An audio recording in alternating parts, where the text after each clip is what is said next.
Hello everyone, my name is Siti Aziza Nurhalima Rais, and today I'm going to present my morpho-phonology project for the midterm.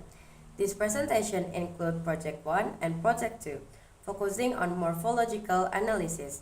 All explanation and examples are based on my understanding of morphology, supported by linguistic theories.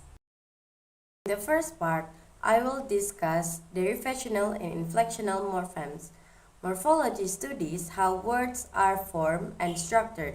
There are two main types of morphemes: derivational morphemes, which is create new word or meaning, and inflectional morphemes, which only change the grammatical form of a word.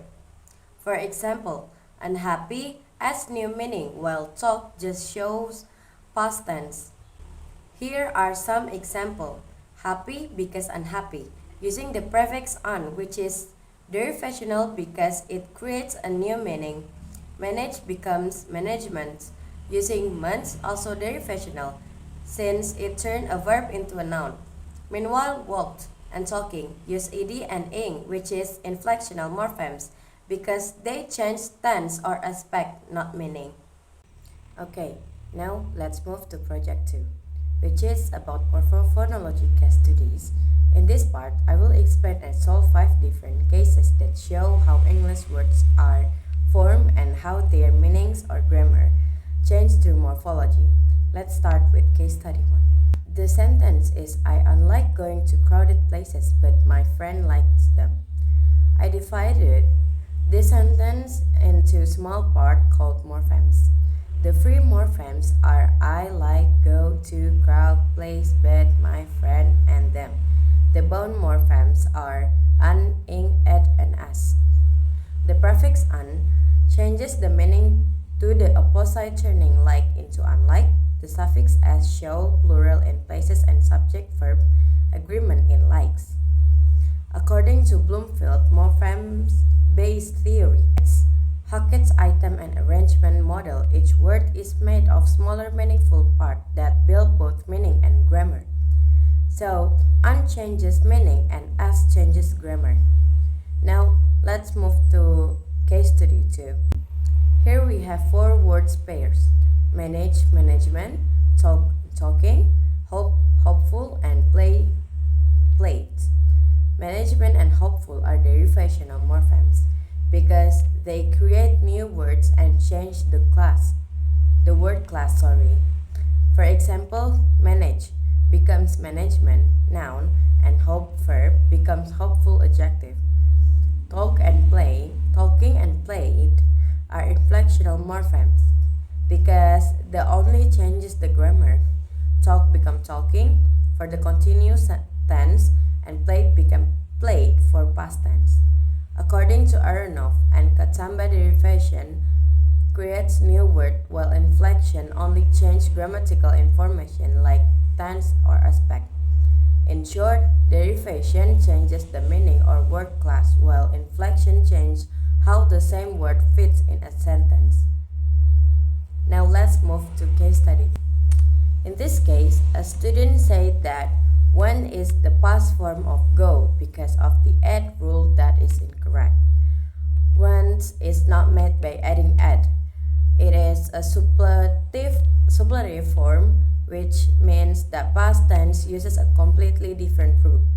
Other examples of suppletion are be, was or were, and good or better. Superlative forms are not produced by grammar rules that are stored separately in our mental dictionary.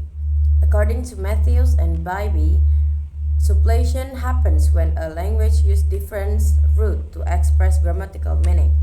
So went is not good. It's just memorized as an irregular form. Okay, so now let's move to case study 4. Let's look at these compound words: greenhouse, blackboard, smartphones, and pickpocket. Each of them has 2 parts: green plus house, black plus board, smart plus phone, and pick plus pocket. Greenhouse, blackboard, and smartphone are endocentric compounds because the meaning comes from the second word. For example, a greenhouse is a type of a house. Pickpocket is exocentric because it's not a kind of pocket, it means a person who steals.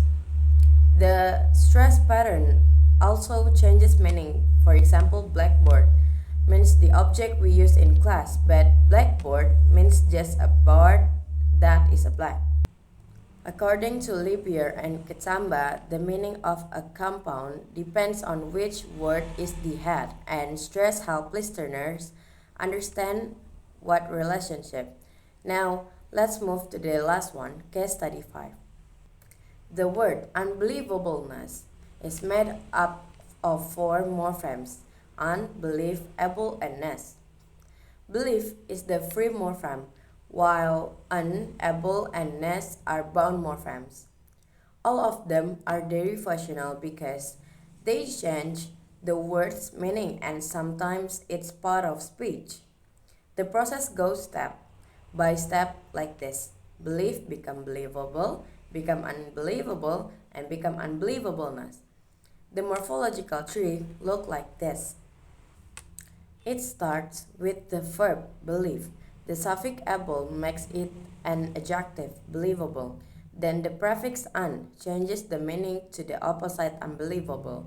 Finally, ness turns it into a noun, unbelievableness.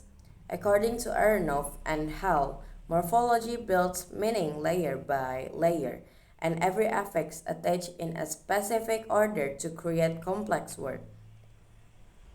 That's all for Project 2 Morpho-phonology case studies.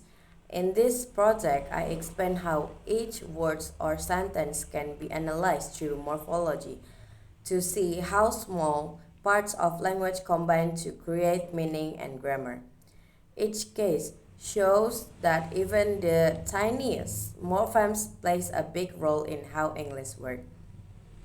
Thank you very much. Bye bye.